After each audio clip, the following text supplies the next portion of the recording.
श्रीराम राम रघुनंदन राम राम, श्रीराम राम भरताग्रज राम राम, श्रीराम राम रणकर्कश राम राम, श्रीराम राम शरणं भव राम राम, श्रीरामचंद्र चरणौ मनसा स्मरामि, श्रीरामचंद्र चरणौ वचसा गृह्णामि, श्रीरामचंद्र चरणौ शिरसा नमामि, श्रीरामचंद्र चरणौ शरणं प्रपद्ये।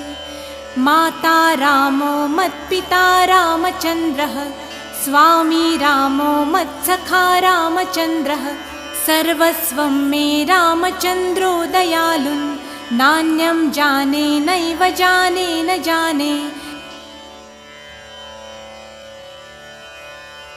दक्षिणे लक्ष्मणो यस्य, वामे तु जनकात्मजा, पुरतो